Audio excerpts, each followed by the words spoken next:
Well, good morning and welcome to Frankly Speaking here on WYDC TV Big Fox. I'm your host, Frank Acom, and we are broadcasting live from the Hesselson studio here on Market Street in Corning. Thank you so much for joining us. Look, already we're starting off with 4 waves. Boy, do we have a lot to cover. We're going to be talking this morning, of course, more about the assassination attempt on former President Donald J. Trump. This is the second assassination attempt. We'll be discussing that.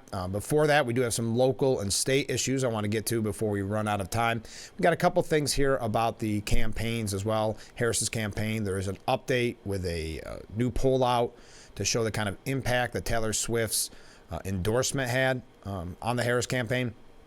We'll talk about that a little bit later on as well. First of all, you may have seen this by now, but the Steuben County Sheriff's Office sent out a release to address the local concerns surrounding school threats that are being reported through social media and traditional media sources.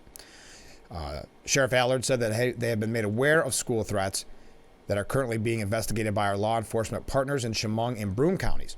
These threats do not appear to be related and do not appear to pose any direct threats to any school in Steuben County. We will monitor these investigations and take any appropriate actions to safeguard our local schools. As always, Sheriff Allard requests that parents remind their students to report any concerning behavior immediately to a responsible adult or appropriate first responder. Sheriff Allard also states, and I quote, "It is important for parents to discuss concerns with their students in an age-appropriate way to ensure that they know what to do if they observe any concerning behaviors. Please reinforce with your students that school is still one of the safest places to be outside the comfort of your own homes. We will continue to be vigilant. The safety of our schools remains one of our top priorities. Have a safe and enjoyable school year." So that is coming from the sheriff, starting off with local news. Now, also, you could almost call this local. We mentioned yesterday about the Cornell professor that received no punishment for saying such things as the October 7th terrorist attack on Israel was exhilarating. Rich Lowry has a good point, and he says the remarkable thing about Russell Rickford, which is the professor's name, is that there's nothing extraordinary about him. He wasn't specific about what was more exciting to him, the slaughter of hundreds of people at a music festival, including wounded people at point-blank range, the mass hostage-taking, the burning of people alive, or the horrific sexual violence. For the committed anti-Zionist, there must be so many thrilling moments to choose from. Afterwards, he apologized, but it was half-hearted, saying it was a horrible choice of words. But his remarks at a pro-Palestinian rally, anti-Israel rally, and that was in the Ithaca Commons on October 15th, weren't a matter of mere vocabulary. He didn't say exhilarating when he meant to use a word that means the opposite or something less positive. He was affirming throughout about a cruel massacre. He said that, quote, Hamas has challenged the monopoly of violence, that Hamas has shifted the balance of power, that Hamas has punctured the illusion of invincibility, and that Hamas has changed the terms of the debate. Everything he said was praise. It wasn't, how did he say it? Horrible choice of words. It was a whole speech at the Ithaca Commons. Then Rickford added to his toxic brew the contention that Palestinians and Gazans on that day, quote, were able to breathe. They were able to breathe for the first time in years. It was exhilarating. It was energizing. And if they weren't exhilarated by this challenge to the monopoly of violence, by this shifting of the balance of power, then they would not be human. I was exhilarated, said Rickford. The problem with the passage isn't that the sentiment is expressed imprecisely, it's the sentiment itself. Sadly, Rickford was correct that many Palestinians exulted in innocent Israeli civilians getting gunned down in cold blood. But this was the perverse reaction of a people twisted by hatred that no one with an ounce of humanity could excuse, let alone share in. Rickford stipulated that he abhors violence and the targeting of civilians. This caveat doesn't mean much, though, if you are full admiration of a violent attack that targeted civilians. It's a little like saying I was wholeheartedly opposing harm coming to any Olympic athletes, but the 1972 Munich massacre sure was thrilling. I've never felt so excited. That would be akin to that statement. After the controversy, Rickford took a voluntary leave and is now back in the classroom with no disciplinary action taken against him. But he fits in, as it says here by Rich Lowry, so fittingly, so seamlessly If Rickford, a history professor, went somewhere else to ply his wares, he'd in all likelihood be replaced by someone with the equal type of views. What are the odds that Cornell is going to find or want a more fair-minded, down-the-middle instructor for its, quote, Socialism in America course? Elite colleges have this deeply anti-Western ideology that defines the humanities and makes the likes of Rickford more than norm from the fringe. Now, I'm not going to go through, we talked about it so extensively. You know, you had faculty attending these anti-Israel, anti-American rallies. Again, you have classes like Socialism in America being taught. And we know that free speech is not evenly applied when it comes to certain topics, correct? We can assume that a faculty member using poor word choices to praise, any kind of conservative, praise Trump, would not have been given voluntary leave. And if it were voluntary leave, it would have never ended. That elite institutions, given such influence over the development of young people, are so hostile to our own civilization is one of the scandals of the ages. Thoughtless radicalism is commonplace. It's become banal. And so it is that a Russell Rickford spouting his poisonous cliches is only a symptom of a disease that is debilitating American higher education. And we've talked about that not only is this this is encouraged, is the term I'm trying to use. This is actually kind of a resume enhancer if you work at one of these elite institutions. Now, we talked about this a few weeks back, where the elite institutions are not considered so elite anymore and having some issues with recruitment, having people come to their campuses. And a lot of people are waking up to the fact that maybe they don't need to be in the hundreds of thousands of dollars of debt in their early 20s to get a good job, to get a good paying job. But this is, unfortunately, as Rich Lowry says, kind of the commonplace and even encouraged mindset of so many on college campuses, that it is one of the scandals.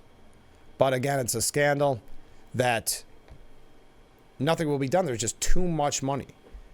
These faculty members, these students are living in a bubble on college campuses where they can preach this radicalism without any type of repercussion. But how many times have we talked about it in this program, where if you were to hire somebody at, some big firm and you look and saw that their resume said, for instance, Columbia last year, they graduated Columbia last year, do you think that person's going to, depending on the organization, is going to give you a second chance and look at it and do the research and spend all that time to see if you were one of the radical protesters that were destroying property, that were waving Hamas flags, that were not only, they were defending Hamas and promoting Hamas.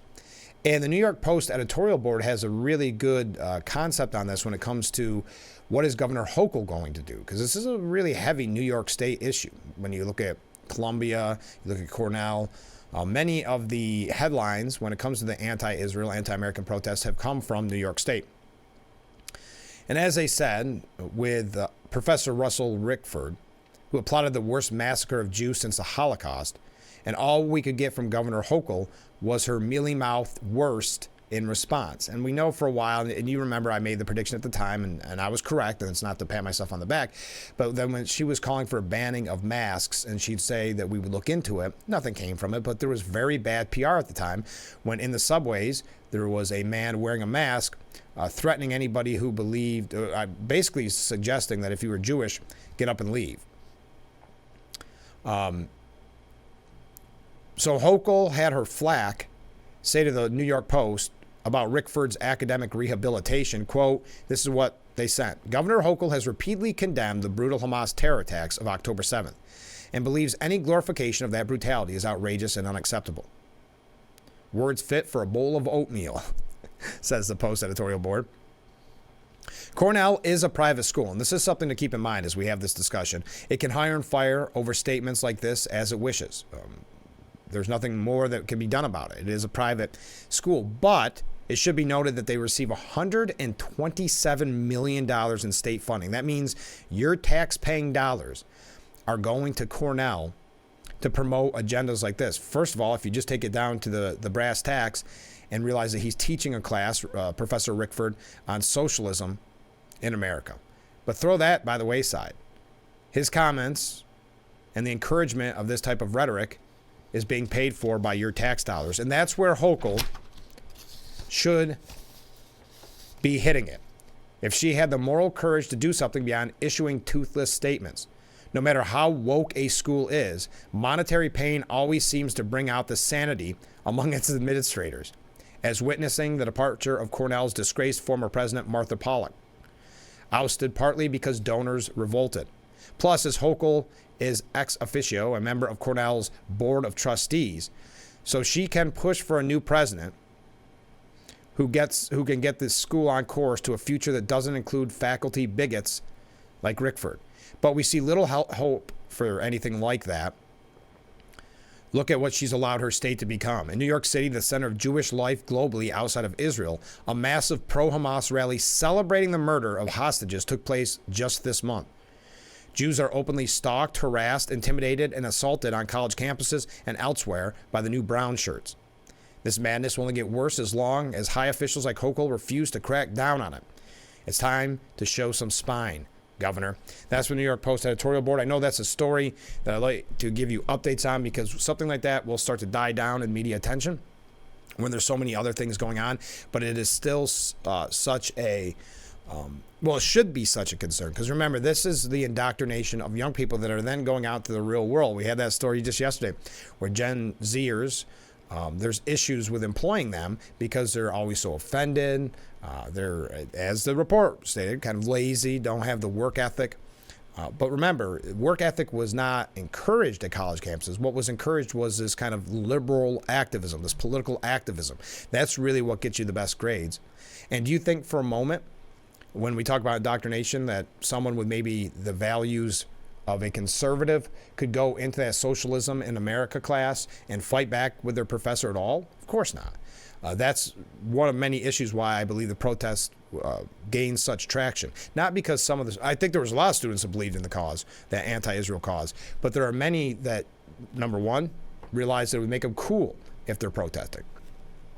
There's also, you don't want to be a social pariah on college campuses if you don't support this far left anti-Israel position. And it's not just not being invited to the local keg party. It's also that faculty members, that your professor could actually punish you. He or she could punish you and give you lesser grades because they find out that you have the audacity to support Israel. Now, we have a couple other New York issues, and then we're going to get into the assassination attempt of former President Trump. But there's a couple things that I knew if we didn't get to them at the beginning that I would run late and do the thing I normally do and have to read them very, very quick. And I didn't want to do that because there are important issues going on in New York State. Also, a little bit later on, we're going to hear from representatives of the End of Alzheimer's Walk, the Walk to End Alzheimer's, which is coming up at Watkins Glen International on Saturday. It's not too late to sign up for a team. You can walk the track and raise some money for an amazing cause, or you can donate, and I'll put my Big Fox team up on the screen probably quite a bit this week. But if you want to donate and are unable to make it to the event, we'd love to have your support. All right, let's take our first break. Stay with us. We'll be right back with Frankly Speaking after this. And we are back broadcasting live from the Hesselson studio. Thank you so much for joining us this morning. Comment from a viewer, Gen X, and I think that's Gen Z as well, just to reiterate here about what I'm about to say from this viewer, has no connection, and I said no connection to the church, no connection to Republican or Democrat Party, but only knows what the $80,000 education taught them. Mostly their concern is, number one, for basically DEI initiatives, diversity for all.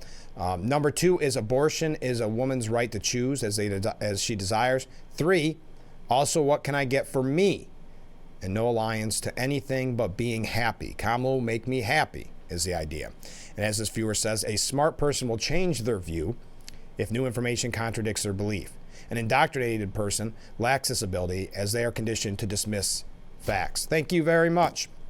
Last couple New York issues before we get to the attempted assassination of former President Trump.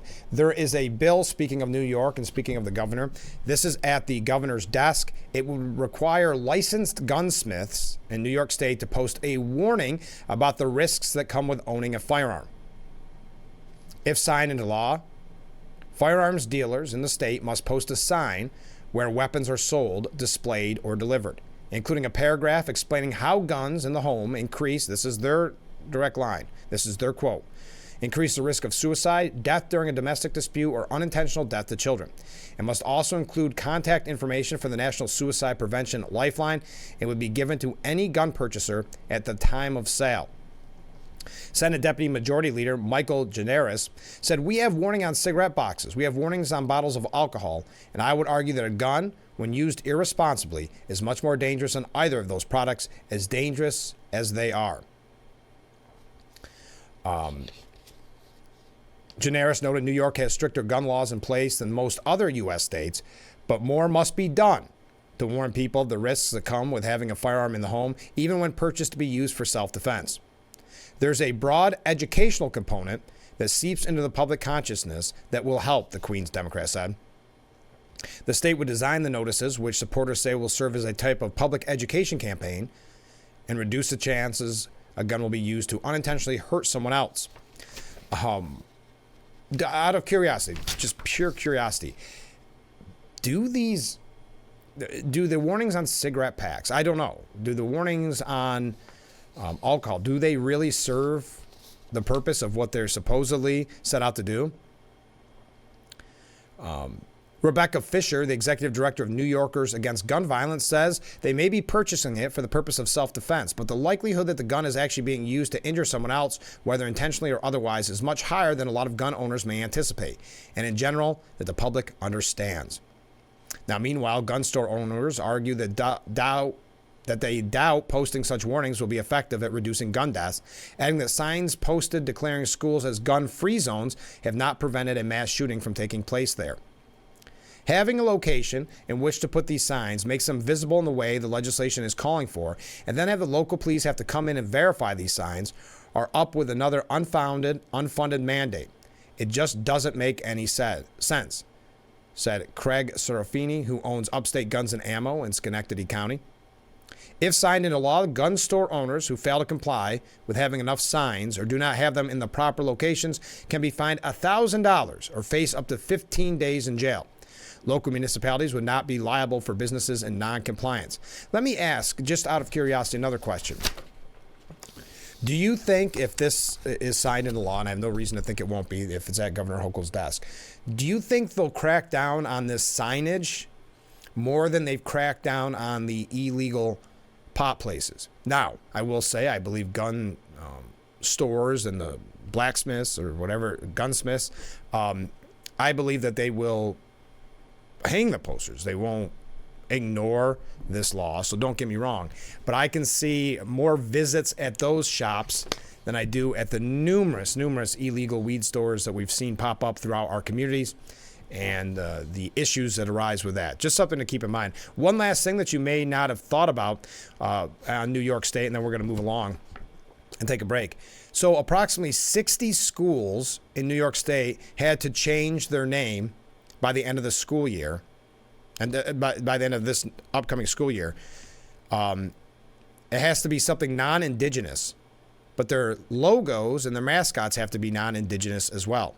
Schools like Indian River, now known as the Wolves rather than the Warriors, also have to do this on their own dime, on the hook for potentially hundreds of thousands of dollars. As a matter of fact, one school district kept out $200,000 to prepare for the work ahead. While allowed to keep its district name, Indian River is one of nearly 60 school districts throughout New York required to eliminate all use of indigenous-related mascots and images by the end of this brand new school year or risk losing state aid. It's a mandate from New York that came with no funding to pay for the changes. Sounds about typical, doesn't it? Let Albany do their virtue signaling and let everybody else pay the consequences. As I said, this school district specifically put aside $200,000 for their work. Well, that adds up to the taxpayer. I'm not going to go through the whole process of what they had to do. Basically, just look at getting rid of their logo. We would love it if New York State stepped in specifically to assist with any of this logo rebranding based work. Decker said the entire transformation won't happen by the end of the year, noting it may take a few years. That doesn't affect state aid as long as the work is being done to make the changes. Just something else to add to the taxpayer. Well, how many examples can I give you of more hits at your wallet, correct? Just like I mentioned Cornell and $127 million going to Cornell from New York State taxpayers. All right, let's take a short break. When we come back, we're going to talk about the second attempted assassination of former President Trump, some of the things that we've learned, what some of the rhetoric, because yes, the rhetoric has not toned down. We're going to talk about some of that. We also have a few quick things here about the campaigns with the Trump campaign as well as the Harris campaign. I think we're pretty good with New York State issues, but keep those comments coming in. As I said, we're going to be learning more about the Alzheimer's Walk coming up this Saturday at Watkins Glen International. All right, we're just getting started, folks. About 25 minutes in. Stay with us. We'll be right back with Frankly Speaking here on WYDC TV, Big Fox.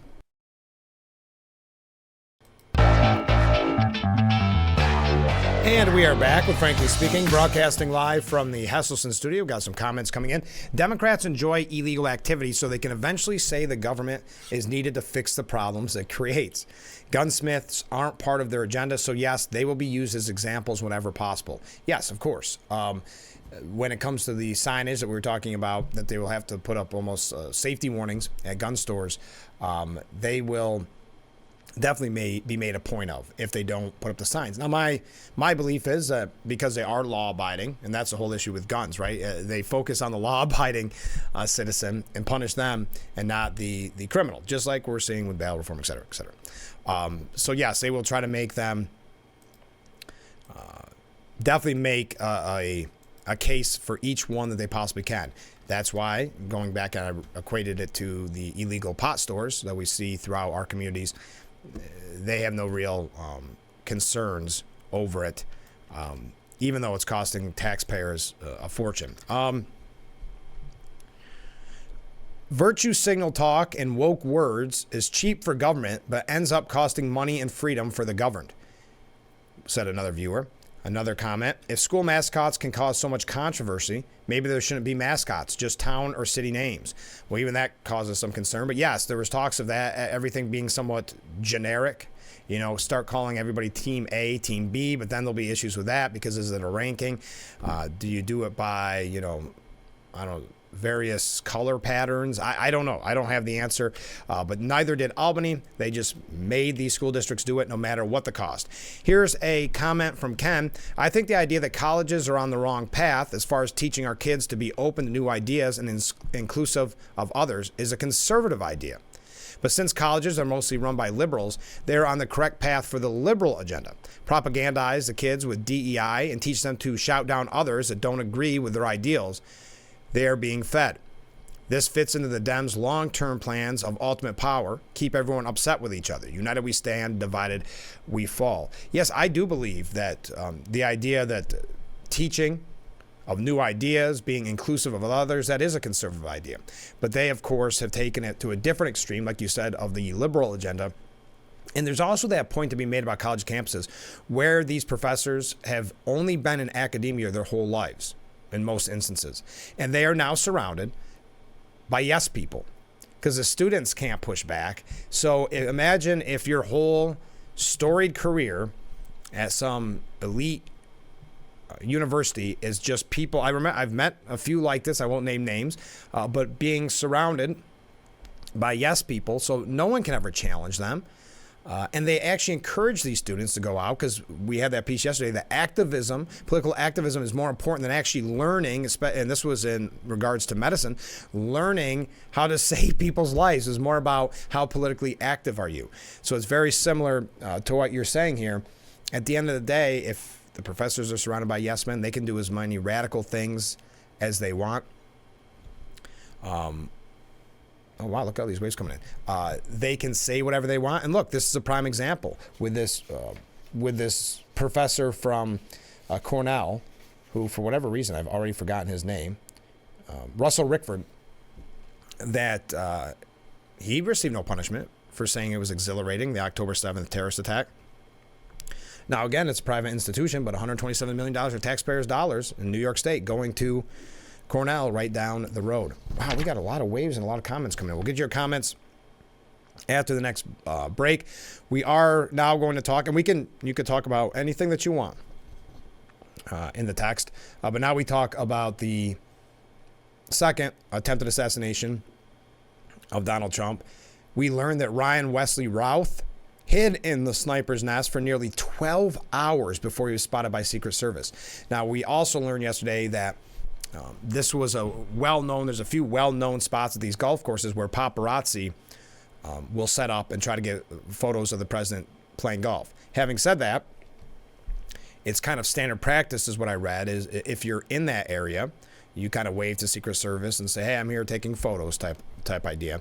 But not always the case. It is very terrifying. I guess this was a very glaring issue that Secret Service has known about for quite some time, not just with the Trump administration, but with other presidents who have played golf, that there are places on golf courses where with the foliage and the like that you can take cover. In this instance, this man setting up for 12 hours before he was spotted by Secret Service. His cell phone pinged to the spot on the edge of Trump International West Palm Beach starting from 1:59 a.m. His gun barrel was spotted by a Secret Service agent about 1:30 p.m. while Trump was on the links 300 to 500 yards away. We know that in his sniper nest, he had a digital camera, he had a GoPro. He wanted to film this. 2 bags and a loaded, I can't see what it got cut off. I think it was I don't remember. And the serial number was scratched off and unreadable, according to the complaint. SKS style rifles. They are not manufactured in Florida, and the weapon was either brought in from another state or country. Moments after the Secret Service agent fired at Routh, a witness saw the suspect speeding away from the golf course in a Nissan Sport utility vehicle with stolen license plates. Yes, it was really a concerned citizen that helped kind of put the bow on this and bring him into justice, because the resident saw something that didn't look right to them, so they took a photo of the car speeding away after probably hearing those gunshots and getting his license plate so that he could ultimately be brought in. Now, he was rejected as a whack job, that's the exact quote, when he tried to volunteer for Ukraine. He was quickly rejected and pushed aside after being dubbed a whack job and off by the more serious foreign fighters in the country. While some had interacted with him personally, others told the New York Post they knew his type and were not at all surprised by it. A crazy idiot, but no one's really surprised. There are people like that show up and are desperate to help and be important, said one American fighting for Ukraine. And he was just one of those, just on the crazier end of things. Now, the American fighters and volunteers who spoke to the New York Post requested anonymity for fear of Russian doxing. And there is a component here that they're talking about with Russian propaganda. Now, he traveled to Ukraine in March of last year, thinking he could help out in the war effort. Some people say he has a messiah complex, has delusions of grandeur. One volunteer said that Routh's alleged use of a GoPro when he stalked out Trump was particularly telling of his problematic connections to Ukraine, saying that there's too many clout chasers among foreign visitors to Ukraine. A lot of people that are here are not really here for Ukraine. They're not really here for the war. They're here to kind of be famous or live out a fantasy or feel like they're part of something. Ukraine for them is kind of like their chance to finally make it. I think, unfortunately, that for the vast majority of them, that is not helping. Others commenting, oh man, I recognized that guy, one volunteer said. He had some scheme where he was moving people from Afghanistan to Ukraine to fight. I remember Ryan well, but not fondly. Unbalanced and dangerous is another term that is being used to describe him even before the attempted assassination attempt, alleged. One fighter said he met Routh and said he got the impression he was already extremely shady. I ran into him once. He struck me as unbalanced and dangerous. We're going to talk a little bit more about that. Keep the comments coming in. Keep the waves coming in. We're going to take a short break. We are going to focus quite a bit on the attempted assassination of Trump. There is, and I had so many viewers comment this, so I won't point out anyone in particular, but thank you to anybody who sent this. It's kind of the victim shaming idea. that Trump has 2 assassination attempts on his life, and who does the media blame and who do Democratic politicians blame? They blame Trump. It's the idea of victim shaming, which is very frowned upon in most scenarios. In this, it is not. Where do you hear some of the rhetoric, at a time when they talk about toning down the rhetoric? Where do you see some of the things that have been said on MSNBC, CNN, elsewhere? Again, blaming Trump, but also just some of the nastiness to the point where you kind of shake your head and think, wait a minute, this is a second assassination attempt, and look how little coverage is focused on that fact alone. I mean, they've tried to bury the first assassination attempt because they don't like showing that photo, which early on Axios reported people were saying, don't show it. It's pro-Trump propaganda. But I know we play this game a lot, and people call it, I think, whataboutism. But you do ask, God forbid, if this wasn't Trump. If there had been 2 attempts on somebody else. I'm not going to name anybody because I don't want to go down that rabbit hole. I'm just saying, if it weren't Trump, the coverage would be so extremely different. But in this case, it's easy for them to attack him, to go after him. I think Don Lemon said, if he doesn't want to be called a threat to democracy, then stop being a threat to democracy. Paraphrasing, but that was the context of what he was saying, the concept, I should say, of what he was saying. We're going to talk about this coming up. I do this little thing where I promo what we're going to talk about, and I end up spending way too much time. Stay with us. We'll be right back with Frankly Speaking here on WIDC TV. Big Fox. And we are back, broadcasting live from the Hesselson studio here on Market Street in Corning. Thank you so much for joining us. Comment from a viewer: if people are so easily offended by mascots, how is it being taught to be accepting to different thoughts and ideas? I don't think it is being taught. I think that the simple answer to your question is it's not being taught. Hence what we're seeing on college campuses, because remember what we've said, it doesn't start and stop on college campuses. In most instances, that kind of push to always be offended or to close out any other thought or idea than your core beliefs, that's being stifled in early education. We've talked about it in the past. So yeah, I mean, simple answer is it's not being taught to accept different thoughts and ideas. Hence the reason why people are being shouted down on college campuses, especially if they're pro-Israel. That's why it is apparently acceptable on college campuses to intimidate, threaten Jewish students, because faculty, again, in their bubble, in their yes men bubble, see nothing wrong with it. So not only is it not punished, it's encouraged. According to a CNN piece, Ryan Routh's support for Ukraine, and Routh is the man allegedly who had the second assassination attempt on Trump. His support for Ukraine is a propaganda win for Moscow at a very tricky time for Kiev. At arguably the most crucial point of the conflict, Routh's vocal support for Kiev has somehow been seized upon by Russian echo chambers after he was detained Sunday in connection with an apparent assassination attempt on former U.S. President Donald Trump. I'm not going to give you his history. You know his history with Ukraine. Washington's support for Kiev is weighty and consequential when it lumbers into play, yet horrifyingly fragile when subjected to U.S. electoral politics and the Republican Party's fickle grip on geopolitics. Even this article somehow can blame the Republican Party for all of this. The sudden insertion of a wayward extremist like Routh is a loud, confusing wild card at a time when support for Ukraine urgently needed a calm and balanced voice. So in this case, another example of somehow the person that tried to assassinate Donald Trump, somehow the Republicans are not helping the issue. I don't know. Sometimes I feel like it's kind of impressive how much they can twist themselves up into a pretzel when it comes to finding a way to blame Trump, blame Republicans, blame MAGA, as they're called. But many are saying that Routh had, and I don't want to go into too much of the specifics because it is somewhat still a breaking story, but it is suggested that he had delusions of grandeur. He even sent letters to like world leaders, some apologizing because supposedly he supported Trump back in 2016, was it? Something like that. He told news outlets that he had spent months in Ukraine working to bring foreign fighters to the country from Afghanistan. On Twitter, he implored President Joe Biden to, quote, send every weapon we have to Ukraine, and offered Ukrainian President Zelensky advice on military strategy.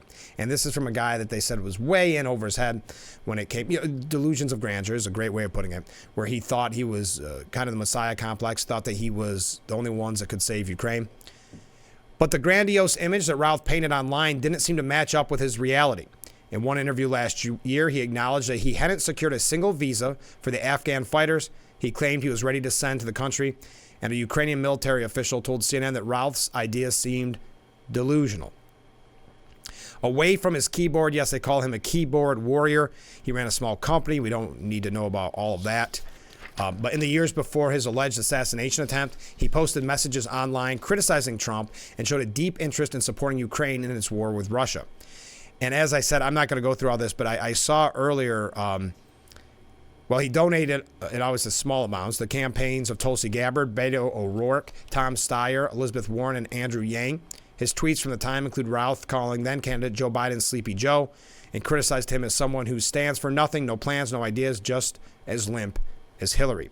He also displayed a sense of self-importance in messages to world leaders as early as 2020 when he tweeted repeatedly at North Korean dictator Kim Jong-un. In one tweet, he wrote that I would like to invite you to Hawaii for vacation. We would love to have you here and entertain you. I'm a leader here and can arrange the whole trip. Please come. Whew. He also tweeted to the Zelensky back in 2022 saying, we can get thousands of civilians to join your fight. I'm willing to be the example. I will fly from America and fight with you. Please take the time to respond.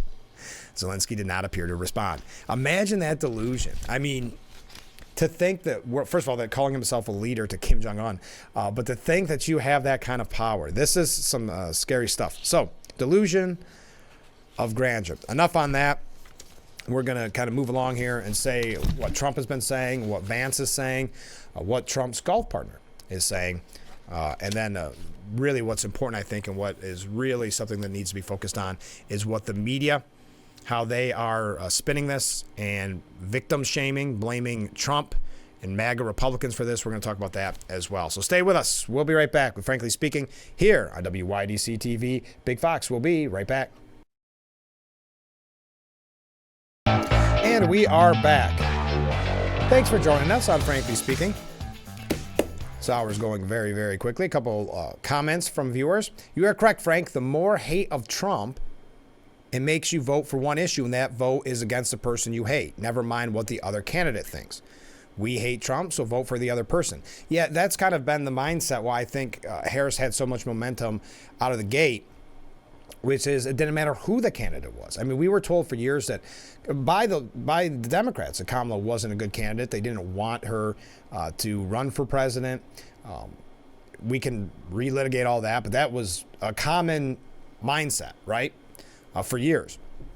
But then all of a sudden she gets the nomination, the endorsement from Biden, and all of a sudden she's got the nomination and everybody says she's a great candidate. She brings joy, happiness. This is the best candidate we could have ever asked for. So it was never about Harris. It could have been Walz. It could have been Gavin Newsom. It could have been whoever. It didn't matter because at the end of the day, it just had to be someone with a D next to their name. It had to be anybody but Trump for many of these people, especially those in the media. So it didn't matter who it was going to be. The media was going to prop them up. And anecdotally, I've talked to people that said it does not matter because they're never going to vote for Trump. They would vote for a ham sandwich before they'd vote for Trump. They'd vote for Donald Duck, they said. And I've heard this from numerous people. Now, again, it's anecdotal, so at the end of the day, it doesn't mean anything, except for it opened my eyes to say, wow. So again, it does not matter that it's Harris. Does not matter whoever, if it was Biden. If Biden did not have that disastrous debate performance, we'd still be talking about his campaign and the media would still be covering up his mental decline. The people in the White House would still be covering up his mental decline if it just weren't for that one live debate performance. Now, you could say whether or not you thought behind the scenes some palace intrigue, if someone wanted him to do the debate early because they knew he was probably going to be ousted. I don't know. That's for you to speculate. But yes, I think it isn't about who Harris is or even about her policies. It's just that she isn't Trump to many people. Another comment from a viewer. Since we already have our right to free speech based on politics, I wonder how long it will take for Democrats to outlaw the right to bear arms based on political affiliation.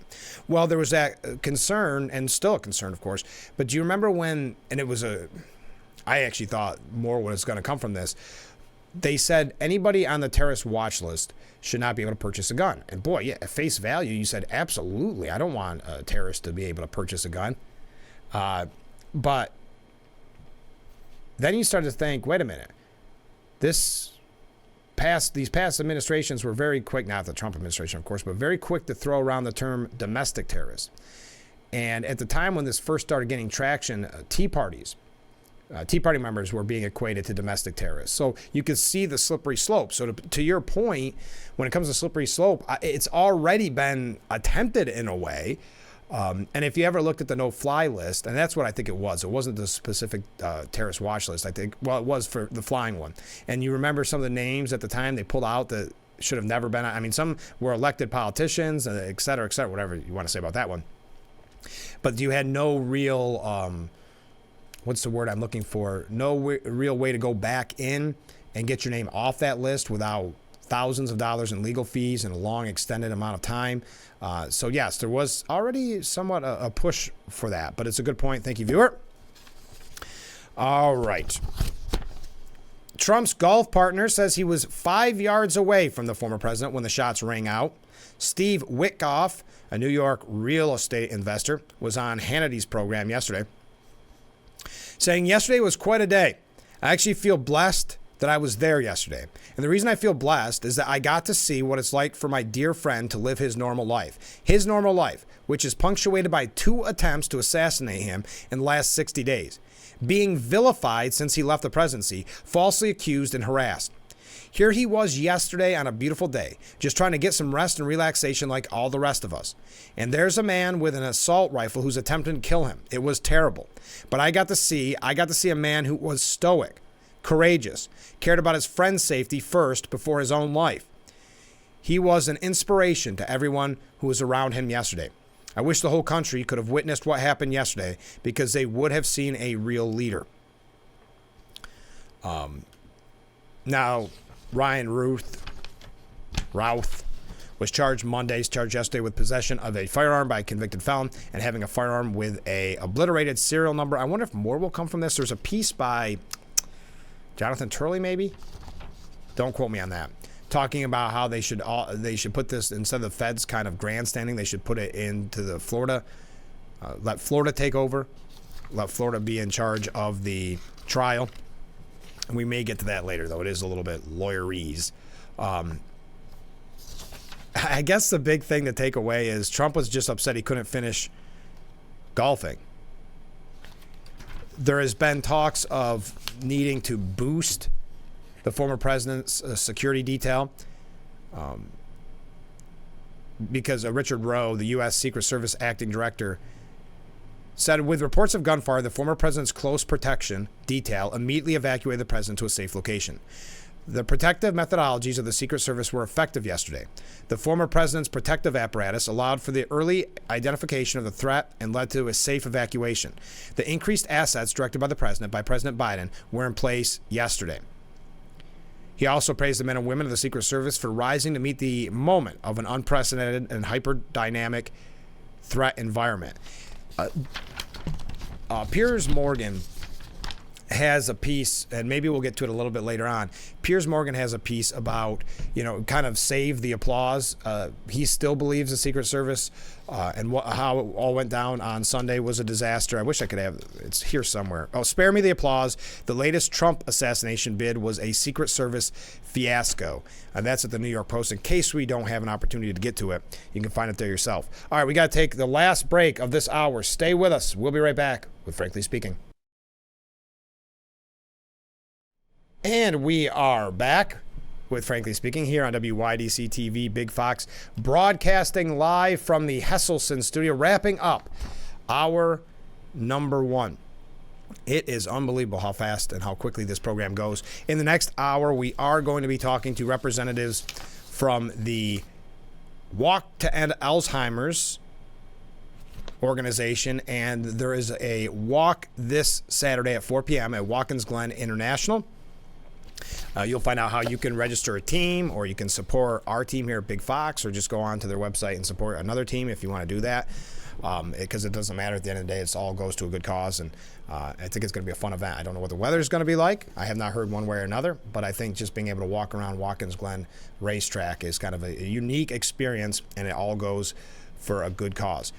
We've got a lot of guests coming up this week. We're going to learn about, the Heritage Festival at the old Benjamin Patterson Inn, which is now called Heritage Village. We're going to learn about that later in the week. We're going to be talking, well, I don't have to go through all this. Okay, J.D. Vance reveals, and we'll talk about this when we come back, what Trump told him just minutes after the assassination attempt. Trump recalled what he went through that day. We'll get to that. And then we're going to try to get to what I think is really what needs to be the focus, which is not needs it. There's a lot that needs to be focused here, but about the media's coverage of this. And so many people put it, and I don't want to, I'm kind of paraphrasing a combination of numerous texts from yesterday and today, which is the victim shaming. Victim shaming is, if you remember specifically during the Me Too movement, victim shaming was outrageous. It is inexcusable. Now you see the victim shaming, which is, and victim blaming, whatever you want to call it, kind of interchangeable.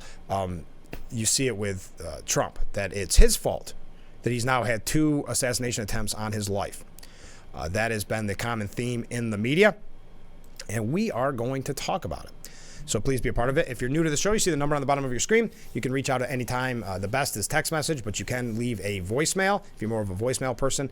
I will try to get to as many comments as I possibly can during the broadcast. And if you are extra new to the program, you see the wave counter at the bottom of the screen. If you send a wave, or if you happen to be walking by and you wave, we add it to that counter. Just another way that you and I can be kind of communicate with each other over the airwaves. So I do appreciate all the great comments coming in from really every show. The comments are becoming increasingly a part of the program. I think last Friday or last Thursday, I probably could have done the whole show just based on viewer comments, which is fun, which is extra fun for me. So I really do appreciate it. If you can't tell, I'm trying to kill the last couple of seconds because I didn't want to start a brand new story before we go into hour number 2.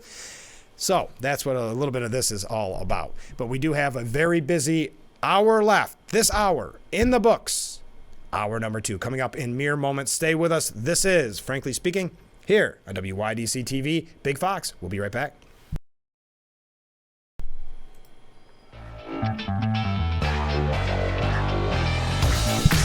And here we are. Hour number 2 of Frankly Speaking. Thank you so much for joining us this morning on the program. I'm running to get water, and I'm running a little bit late. Okay, let's get back into the discussion. We've been talking a lot of things. The anti-Semitism on college campuses, which has been, unfortunately, a common trend. But this instance that we brought up today, right in Cornell, right down the road, we also learned that $127 million in taxpayer money from New York State going to Cornell. But let's get back to the second attempted assassination of Trump, and we're going to take a deep dive into what the media is saying. But J.D. Vance revealed what Trump told him minutes after the ex-president was the target of the second assassination attempt. He said, "Hey, J.D., you're not going to believe this, but they tried to do it again." That's what he told him. I said, "No, you're joshing me." "What's going on here, sir?" Trump said, "I was playing golf with the Secret Service, and the Secret Service found somebody who was trying to shoot me." I said, "Oh my goodness, I'm so glad you're okay." Vance said the former president told him he was fine, but was, we'll just say, mad. I don't know how that word works that he used, but mad that he wasn't permitted to finish his birdie putt, which seems about right. Now, former President Donald Trump talked about what that day was like for him. It was quite something. He did an interview on X Spaces, the former Twitter, saying, "But it worked out well, and Secret Service did an excellent job, and they have the man behind bars, and hopefully he's going to be there for a long time." And, I think there's a point to be made, though. Luckily, that concerned citizen was there to get the car on tape, essentially, get it on her camera, because there was still quite a lengthy pursuit. But who knows how long it could have been and what kind of damage could have been done if that concerned citizen who saw something didn't say something. Remember that old saying? Dangerous person, very dangerous person, Trump said of the would-be assassin Ryan Routh. So I was playing golf with some of my friends on Sunday morning. Very peaceful, very beautiful weather. Everything was beautiful. Nice people, or nice place to be. And all of a sudden we heard shots being fired in the air. I guess probably 4 or 5. It sounded like bullets, but what do I know? I don't know if he was saying that kind of tongue-in-cheek. Secret Service knew immediately it was bullets, and they grabbed me. We got into the carts, and we moved along pretty good. I was with an agent, and the agent did a fantastic job. There was no question that we were getting off the course. I would have loved to have sank that last putt, but we decided, let's get out of here. Sounds about right. He noted that what the gunfire was actually, interestingly, was a Secret Service agent had seen a barrel of an AK-47, which is a very powerful rifle, and he started shooting at the barrel. How good is that, right? Could only see the barrel. Based on that, he started shooting and ran toward the target. Those were the shots we heard. The would-be assassin then ran across the street and grabbed his car, hopped into his truck or car. Amazingly, a civilian in the area saw something, and it looked very suspicious. And in the car, drove their car to the back of Ralph's truck of some kind and took pictures of the license plate, gave it to the sheriff's office. And with a fairly short period of time, they tracked him down on the highways after a pretty high-speed chase. He praised the quick-thinking civilian who was able to snap a photo of Ralph's license plate, calling it the key to his arrest. So these agents did a fantastic job. The civilian did a phenomenal job, a woman. How many people would have had the brain power to follow him and take pictures of the back of his truck? The Secret Service did a great job, and I think I can say honestly, the sheriff's office, law enforcement, everybody really did a great job. I'm quite happy about it. Now, do you agree with what Piers Morgan has to say, which is that he's saving his round of applause, essentially. He said, "Spare me the applause. The latest Trump assassination bid was a Secret Service fiasco." We may get to that in a little bit. A couple other quick updates on what we've learned. Donald Trump said that President Joe Biden, couldn't have been nicer in the phone call after the assassination attempt. We had a very nice call. It was about Secret Service protection. He couldn't have been nicer. The White House also described the call as cordial, and the president conveyed his relief that Trump is safe. Biden told reporters, "I think Congress should respond to their needs if they, in fact, need more secret people." So that's what we're going to be talking about. All right. As I've said many times, there's no place for political violence or for any violence ever in our country, and I have directed my team to continue to ensure that the Secret Service has every resource, capability, and protective measure necessary to ensure the former president's continued safety. Now this is how the media works, okay? And they're good at it. You may not agree with it, but they're good at it. So instead of focusing on the attempted assassination of a former president for the second time, they're reporting on this Routh guy a little bit. But now they're focusing on what J.D. Vance had to say and what some of the things what Trump had to say, which they're, again, victim blaming to so many people's comments from the last couple of days, victim blaming and blaming Trump's rhetoric on getting him shot at, which is what the media is pushing right now. And J.D. Vance saying yesterday, and this is what kind of been latched onto, and I think it's, well, you're going to hear a lot about this comment. I'll put it that way. He argued Monday that the fact that, quote, no one has tried to kill Kamala Harris is pretty strong evidence that Democrats need to tone down the rhetoric. I'm not going to say we're always perfect. I'm not going to say that conservatives always get things exactly right. But, you know, the big difference between conservatives and liberals is that we know no one has tried to kill Kamala Harris in the last couple of months, and 2 people now have tried to kill Donald Trump. This was at a Faith and Freedom Coalition event, and the media is jumping on that statement. Vance vowed to do his part to tone down the rhetoric, but said those who are calling for Trump to be eliminated need to stop. And that is a common term, need to be eliminated. We've had so many examples of that even before the assassination attempt, when we talked about the first one, when we talked about the rhetoric and some of the terms being used. I know one of the slogans is even, when we fight, we win, these type of things. The people tell you that Donald Trump needs to be eliminated. You guys need to cut it out, or you're going to get somebody hurt. And let's face it, there's already 2 attempts at that hurt. And Trump, they're also focusing on what Trump had to say, which is, we believe the rhetoric of Biden and Harris, and he acted on it. He believed, the rhetoric of Biden and Harris, and he acted on it, meaning Routh. Their rhetoric is causing me to be shot at. when I am the one who's going to save the country, and they're the ones that are destroying the country, both from the inside and out. So if you go, depending on what media outlet you're at this morning, you'll see a lot of focus on specifically what J.D. Vance had to say. And there's a point that a viewer made before break that said, essentially, isn't the people that scream the loudest about an issue the guilty ones? Yes, when they talk about Trump's rhetoric, aren't they guilty of that same, if not, I think, much worse rhetoric when you talk about elimination? Even Hakeem Jeffries, who we mentioned yesterday on the program, just hours or quite a bit of time after the second assassination attempt, saying something to the extent of this needs to be eliminated. You've got to point to that and say, let's tone it down. You can't just do the window dressing of they need to tone down the rhetoric, or we need to come together as a country, and then not follow through. And then we did have a comment and where a viewer says the shooter should be publicly executed as an example in order to deter any future assassination attempts.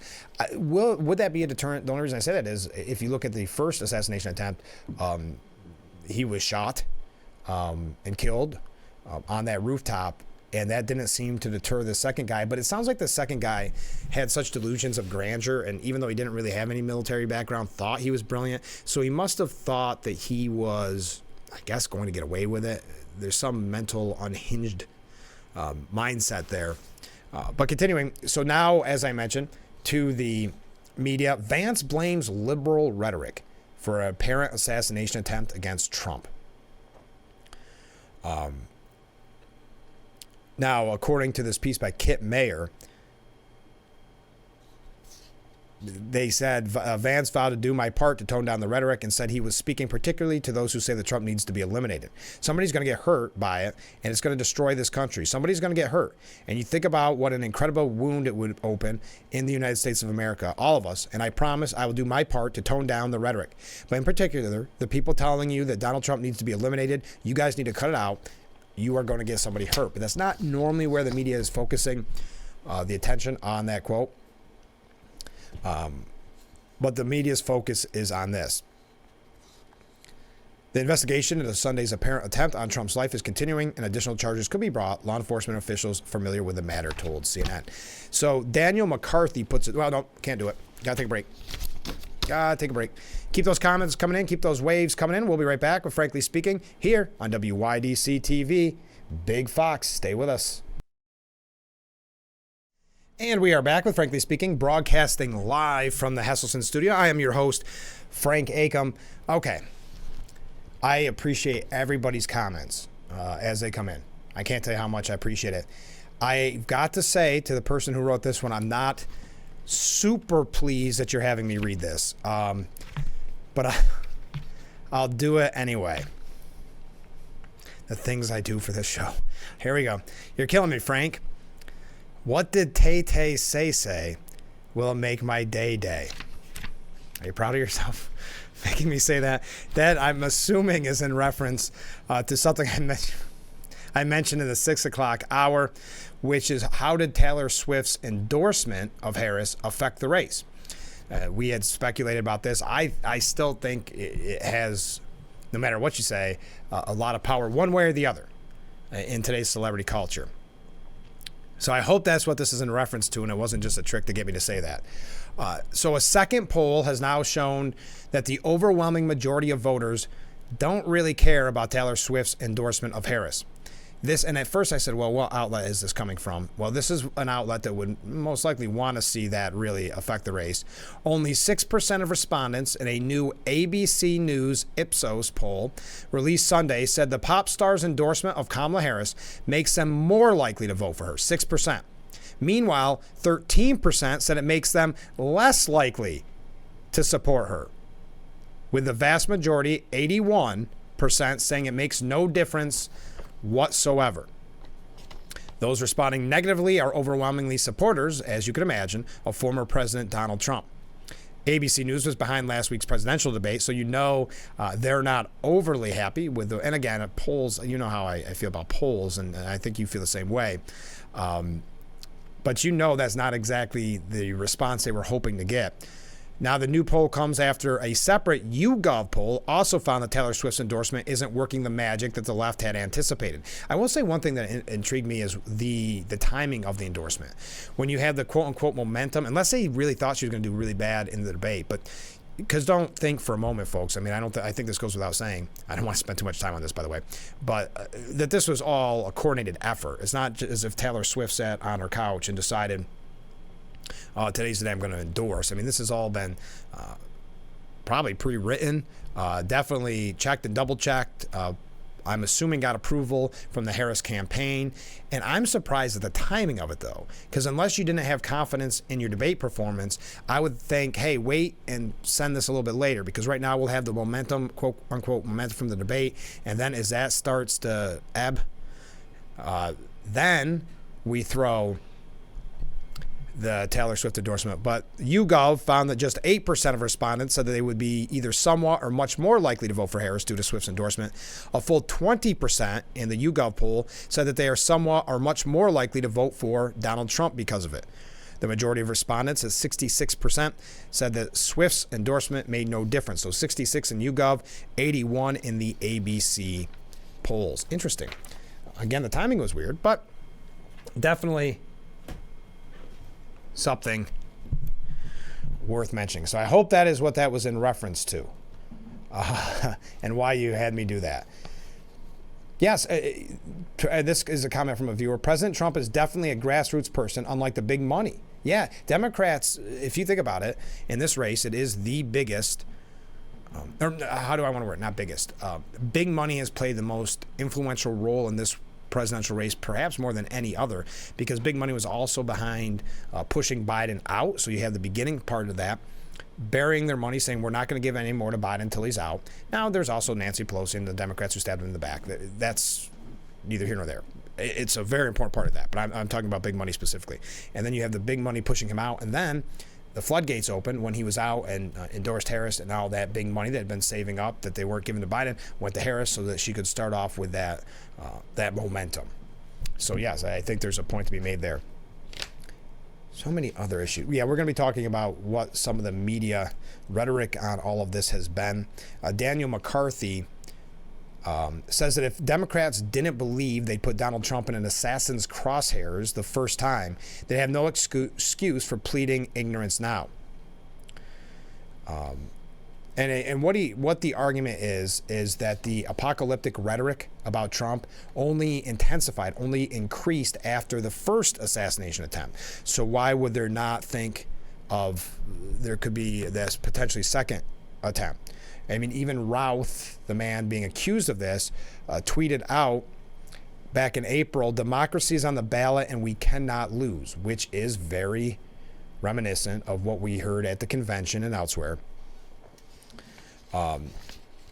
So this man, and we talked about it in the past, if you are so full of hate and have been told over and over again that this man's a threat to democracy, he's akin to Hitler, et cetera, then at what point does that hate and rage overtake you, unfortunately? And where you think, and this guy had such delusions, it looks like, so many delusions, that he must have thought he was going to, save democracy by doing this. Instead of moderating their rhetoric, Trump's critics only doubled down after the first assassination attempt, according to Daniel McCarthy. Days after the shooting, the anti-Trump Lincoln Project was again comparing Trump to Hitler. On July 19th, Democrat Senator Martin Heinrich called Trump an existential danger to our democracy. As recently as last week's presidential debate, Kamala Harris accused Trump of, quote, attacking the foundations of our democracy. Democrats cut Trump no slack for calling on his supporters to protest peacefully and patriotically. Well, you know all that. I don't want. But Trump's enemies don't hold themselves to the same standards when their own apocalyptic language incites a man like Routh. Yeah, so they'll point time and time again to January 6th, even though then President Trump was saying that he wanted his protesters to be peacefully and patriotically protesting. But they still claim his rhetoric started that whole day, right? But they don't hold themselves to that same standard. The political climate that inspired Routh encourages others like him. The media has been recklessly uncritical of the characterizations that Trump's opponents and many members of the media itself have employed for years.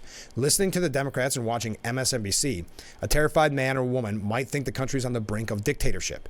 And if ever there was a time when the preemptive violence, it must be now. And if you look at it, Don Lemon even saying, I'm paraphrasing a little bit here, but saying it yesterday, well, if you want to not be called a threat to democracy, quit being a threat to democracy. But I'll get to that comment hopefully a little bit later on. Progressives have to find a way to argue against Trump without giving ammunition to the paranoid, self-righteous, and impulsive. Trump's life is already in danger. Just think about what happens if he wins. On election night, what will people convinced Trump is a dictator do? This is the moment to bring the temperatures down, just like J.D. Vance said yesterday. It should have happened after the former president almost lost his life to an assassin in Butler, Pennsylvania.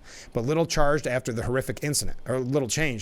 Democrats certainly didn't treat it anything like January 6th. And I remember at the time, I'm not going to name names, but after the first assassination attempt, I asked some people who, I'd heard mention January 6th numerous times, again, anecdotal, but was this comparable to January 6th? Because to me, the attempted assassination of a former president looks worse than when the president called for peaceful protests on January 6th. But apparently, the media anyway does not compare the two because little has changed after the horrific incident.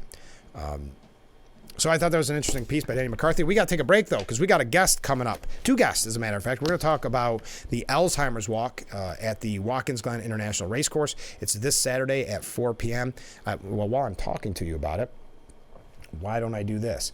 You can find out more at that website, alz.org/RFL Walk. Or if you can't be a part of the walk or you don't want to start up a team, feel free to donate to our Big Fox team. There it is. You see the whole website. I know we were talking last week about the last couple of weeks about Salvation Army, so I'm not constantly throwing these things at you. But if you want to participate for a good cause, I'd rather have you sign up as a team and say hi. But if you're not going to do that, you can throw a couple donations so we can hit our goal here at Big Fox. So we'd appreciate it. We might bring that up a little bit during the interview as well. Also, some last minute waves coming in. Before break, stay with us. We'll be right back with Frankly Speaking here on WYDC TV Big Fox. There we go.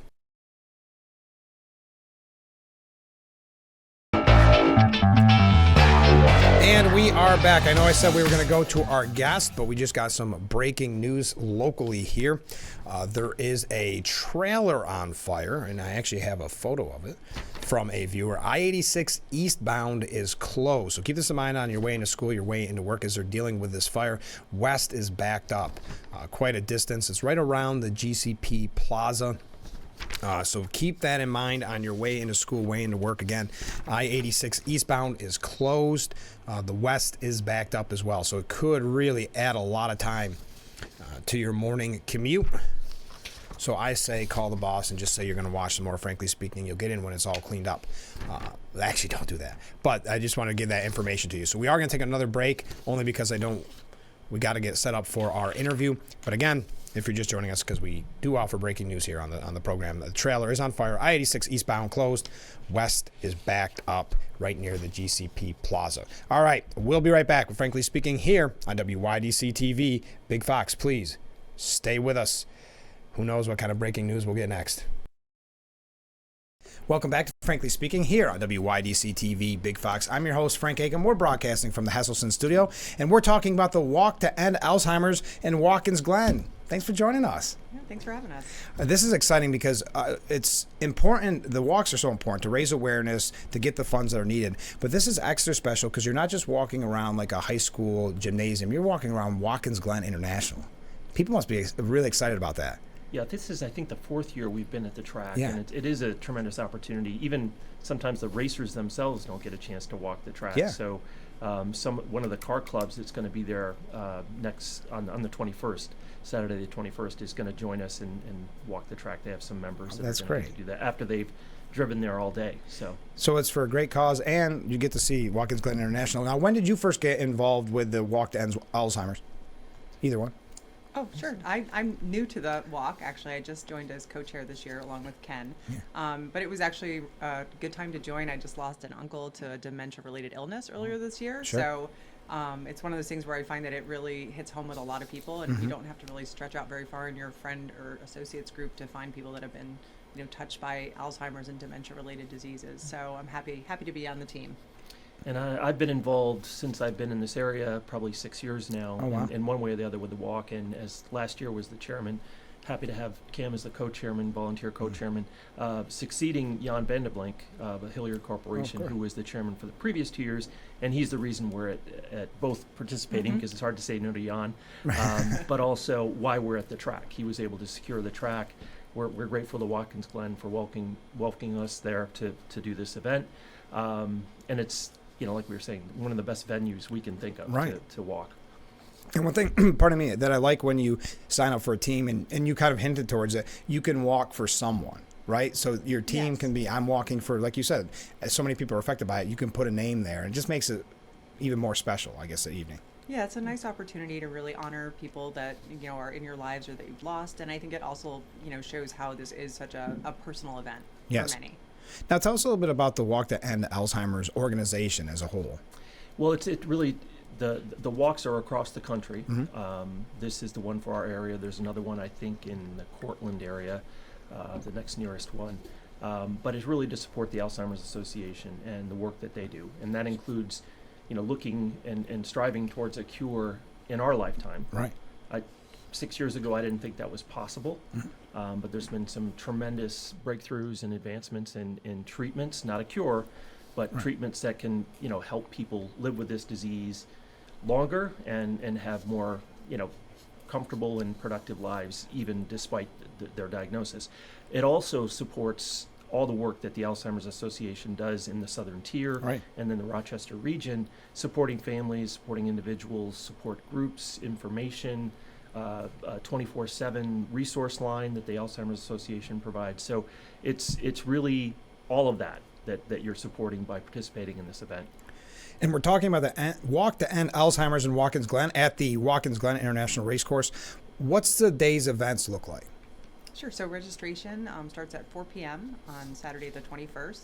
What time does the race start, Ken? Like 5:30? The actual walk itself starts 5:15, 5:30, and that depends on when the car clubs that are there before get off the track. So if you get there a little bit early, you have the opportunity to watch the car clubs that will be using the track. There's a BMW club that will be racing the track and a classic car club. So neat opportunity to see some old cars and some BMWs if you're a fan of those brands. That's really neat. Well, it makes me nervous as you called it a race. Are you that competitive? No. I mean, I think just because of the location, right? It just makes me think race. But it is a walk, and you can do a 1 mile, or you can do the full walk, which is like 2.7 miles. So you can, and the 1 mile, that's nice because we were talking out there, this really is for all ages and all abilities, isn't it? Yeah, it's a family-friendly event. We'll have some other activities there. There'll be plenty of information about the resources available through the Alzheimer's Association. Long-range forecast looks very good for Saturday. I don't always trust that, but we're hoping for the best for that. I think either way, I mean, come rain or shine, it's happening, right? Yeah, last year, actually, we had, I think, more than 300 people, despite being later in the year. It was a cold afternoon, and it poured rain for the entire event. And it just speaks to the dedication of people that have some familiarity with this disease, have had some experience, and how much they want to support what we're trying to do. And one thing I would say, it's very easy to start up a team. I'm going to put the website up there. And if you notice the top, that's the best way to donate to Team Big Fox. Here, we set up a team so you can donate. You say, well, I can't make it that day, or I don't feel like walking. Well, you can still support the walk by donating to Team Big Fox. Or if you want to register, or you're always looking for volunteers, correct? Yes. So they can also go to that website, alz.org/RLF walk to participate. But I was, and I'm joking there, though I'm keeping it up on the screen a little extra longer so that people will donate. But it was so easy to sign up. It took all about 5 minutes. Yeah. And it's funny because when we set up here, when we first put the team together, we asked if anybody would want to do it. And everybody jumps at the chance. It's not one of the, let's face it, we've all been a part of a group that was like, here's an event, right? I mean, probably too many of those groups. This is a scenario where it's kind of nice. Everybody wants to get on board because it's such an amazing cause. And that's Walk to End Alzheimer's in Watkins Glen. Before we go, what should people know about the event, about the day, if they're on the fence about joining? It's, just really easy to participate. You can register day of. Bring your sneakers, put those on. It's not a race. It's just a walk. Right. Everyone can participate. And any donation of any amount really helps the cause. Right. And there'll be opportunities to donate there as well? Yes. Yeah. Okay.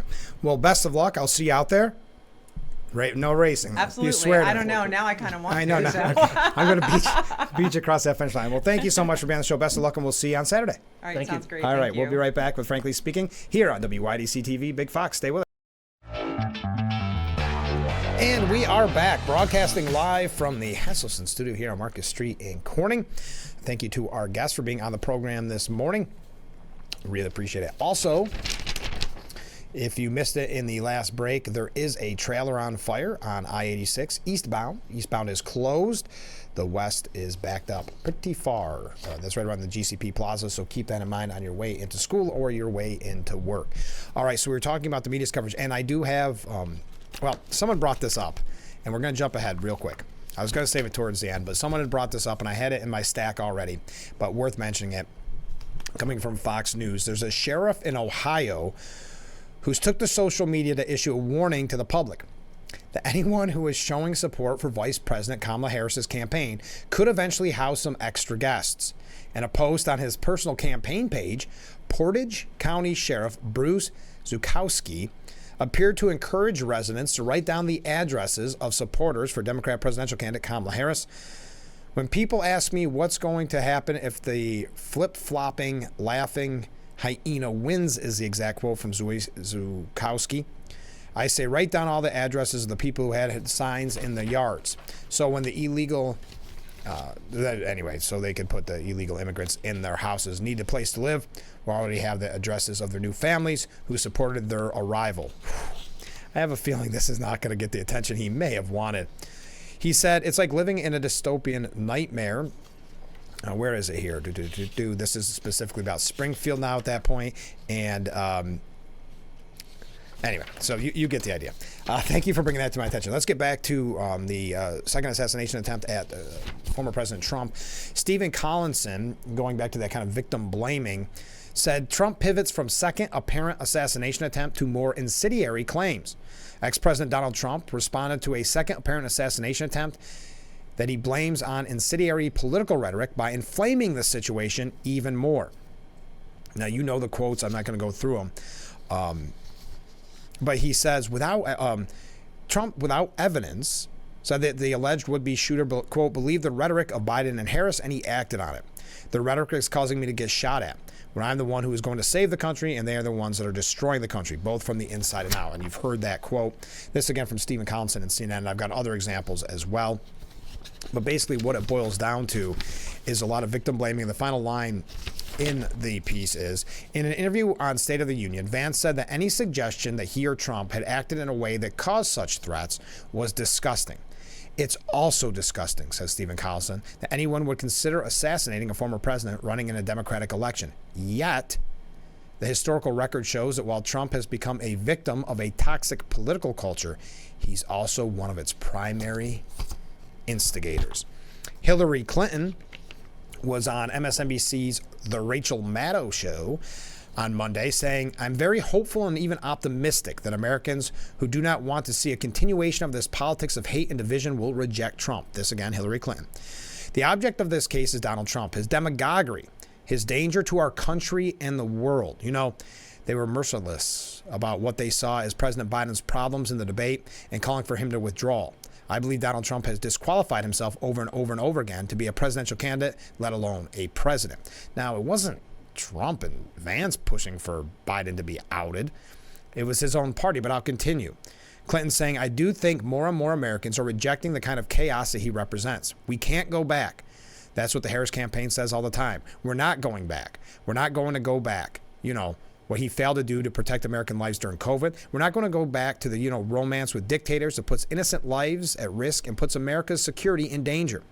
We can't go back and give this very dangerous man another chance to do harm to our country and the world. So as you can see, the rhetoric after two assassination attempts, not calming.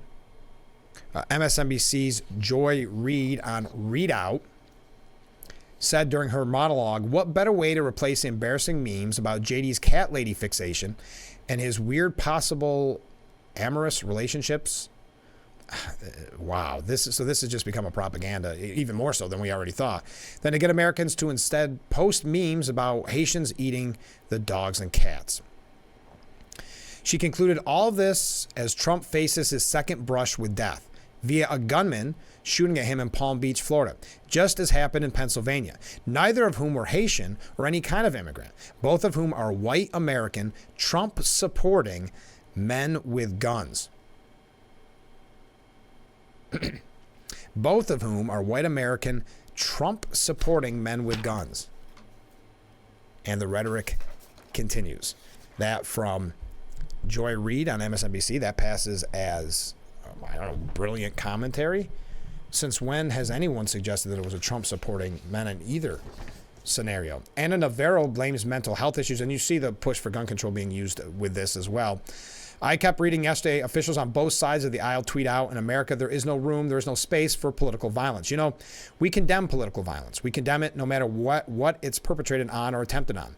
But what America do these folks live in that they think there's no place for political violence? When Gabby Giffords, the congresswoman from Arizona, got shot in the head at an event in her district, when the congressional baseball team got shot at, when Nancy Pelosi's husband got his skull bashed in with a hammer from a political enemy, when we had January 6th, when people raided and stormed the Capitol, when we have had 2 different attempts on Donald Trump. So this is the America that we live in, and political violence is very much a part of it. Let me tell you, bomb threats in Springfield, I consider that political violence. We need to talk about how people with mental health issues keep getting easy access to assault weapons, to weapons of war. The last assassination attempt was an AR-15. This was an AK-47. So we need to have the conversation in America. It needs to be bipartisan. And members of Congress need to realize that it's not just when there's a crazy shooter out there. It's not just Democrats, if you know everything. And we're all at risk. And this is a conversation. It's uncomfortable. We need to have it. That's Anna Navarro on The View. Don Lemon said Monday on Out Front that President Trump should stop threatening democracy if he did not want Democrats to say he is a threat to democracy. On the second assassination attempt, Lemon said for Donald Trump and his folks to say, and J.D. Vance to say that it's Democrats who are causing this, that's an issue. Also, the issue is calling out what should be a real serious concern. He's called everyone who works in the building the enemy of the people. We had pipe bombs sent because he kept calling us the enemy of the people. And that CNN was fake news. Just so you know, the media really likes to focus on the media. So that should come as no surprise. That's what he leads with. Crooked Joe, Crooked Hillary, Crooked Kamala, Comrade Kamala, Deranged Jack Smith, Bird Brain Nikki Haley, Bloodbath if he's not elected. There won't be another election if he's not elected. Bringing drugs or bringing crimes or rapists, poisoning the blood of our country, destroying the blood of our country, which is something that was Hitler-esque. This is Don Lemon after the second assassination attempt on President Trump. Communist, Marxist, fascist, left-leaning, they live like vermin. Other words I can't use. Haitian, So if Donald Trump wants Kamala Harris and others to stop saying that he is a threat to democracy, then he should stop threatening democracy. Perhaps he shouldn't be trying to overturn elections, overthrow the government, and inciting insurrections if he doesn't want people to be honest about what he is, who he is, and what he's doing. And I think there was a good point that was made earlier, and I can't remember who made it. Danny McCarthy maybe, saying that they don't hold themselves to the same standards. Because think, for example, when you have Donald Trump at the time saying he wants his supporters to peacefully protest, right? And yet they said his rhetoric caused January 6th. In this case, the same standard is not being applied to the rhetoric being used at Trump's expense. And then, again, Sunday seeing the second assassination attempt on the former president. And I'd said I was going to go through a lot of these. CNN's The Source was joined by Representative Jim Himes, a Democrat from Connecticut. He was asked a question, given the conversation we were just having of the Trump campaign pulling out any time a Democrat has said Trump is a threat to democracy as a point of Democrats needing to tone down their rhetoric. I just wonder what your take is on that. I should do more of those kind of questions. What's your take on that? Himes responded, 2 things about this conversation are really bothersome and actually deeply dangerous. Number 1 is making that statement. Now, the last thing I want to do is to get into a tit for tat here. But the American people know who has advised the police to not be nice in their apprehension of suspects. They saw what happened on January 6th. It's absurd that the vice presidential candidate and Donald Trump are pointing the fingers at Democrats. And by the way, it's precisely what they shouldn't be doing at a moment when they should be taking down the political temperature. Just them. They should be the only ones taking down the political temperature, apparently, according to the comments we've read thus far this morning. The other thing is that it just made me bristle when you said it is Senator Mike Lee and others who are saying they don't trust the feds. The misinformation and the notion that the federal government, and look, we do oversight of the federal government. So we'll be the first to tell you that there are challenges inside the federal government. But when you constantly beat the drum that you can't trust the FBI, then the intelligence community is in the tank for Democrats or for whatever it may be. What you do is every time you say that, a few more Americans get angry at their own country for no good reason.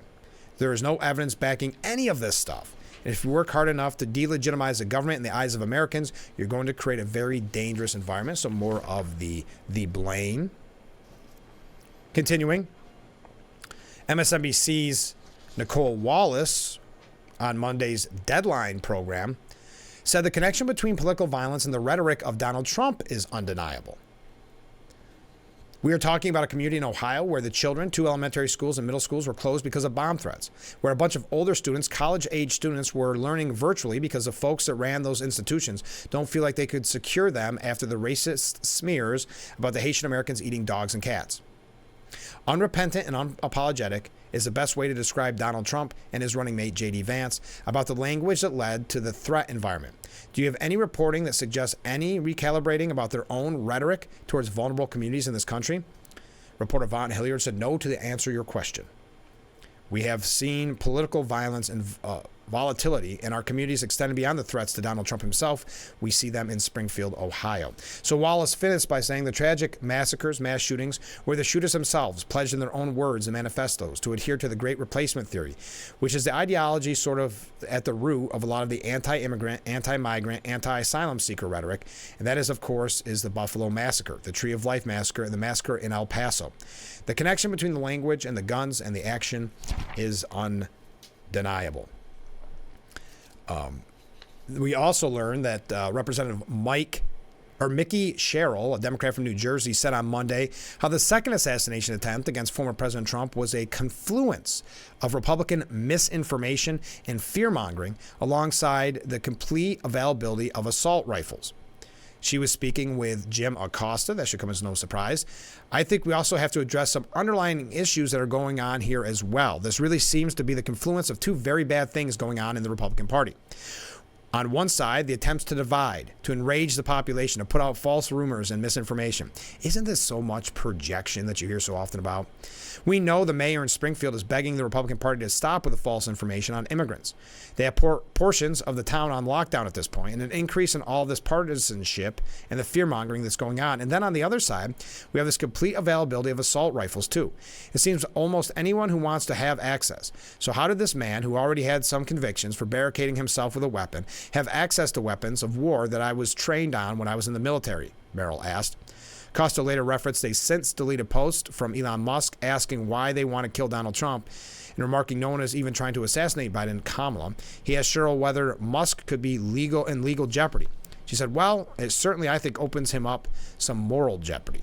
Why is he asking that question? Is he suggesting people should take note of that and take action? I mean, right now, when we continue to see these attempts to divide people, to divide the American population, to create chaos, to sow discord, this is a very dangerous time, and we need leaders who are going to bring people together to unite us.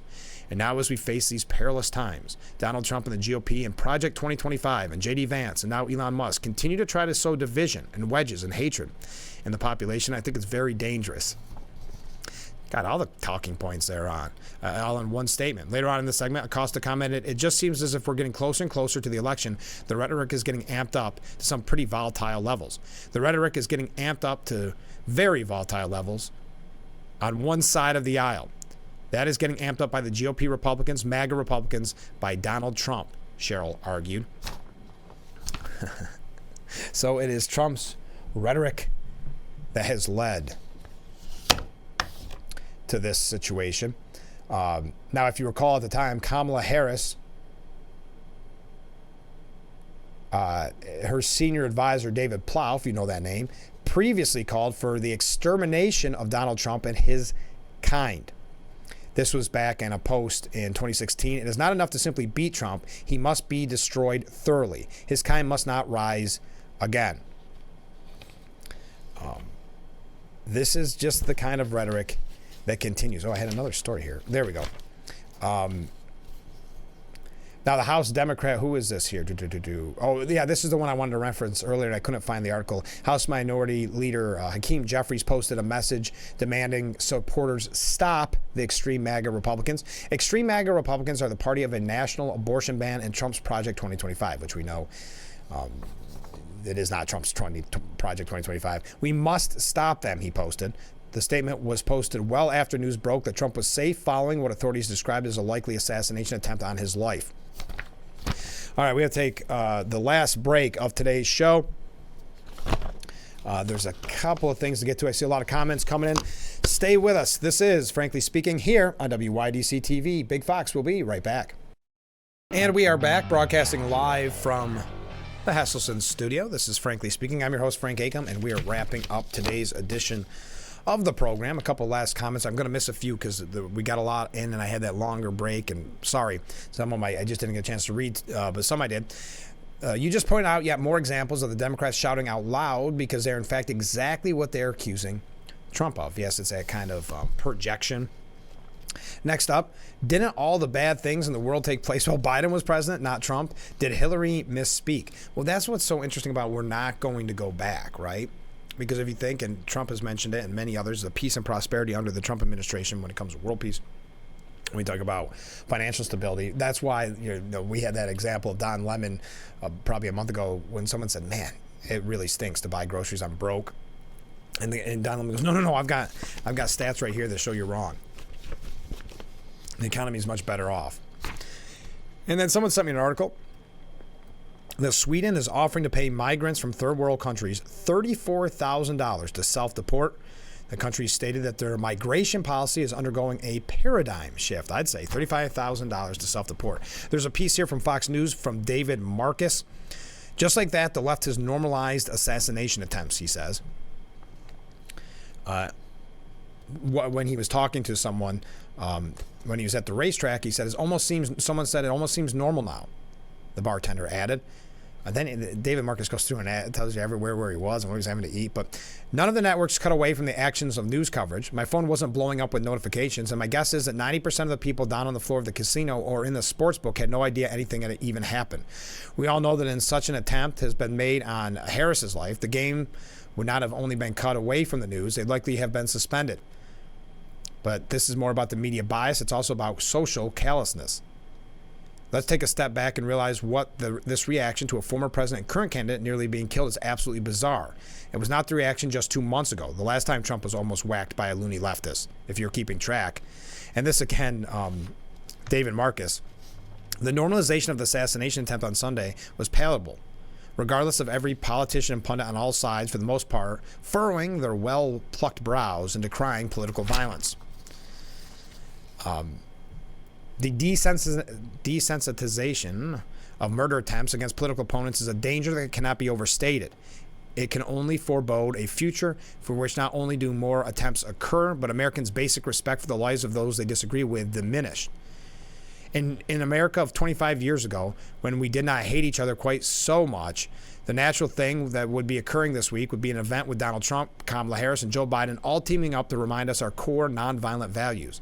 That is very unlikely to happen, though, because today the only thing that matters is winning the election. Both sides treat the other as an existential threat, not as a partner in governance, but what is the point of winning if the country is so bitterly divided that it can barely function? Anyway, that's David Marcus. As I mentioned, Piers Morgan has a piece, Spare Me the Applause. The latest Trump assassination bid was a Secret Service fiasco. There's an incredible irony that right when he was enduring the worst week of his presidential race, Trump has been handed an election-winning lifeline by another attempt on his life, said Piers Morgan. And we are out of time.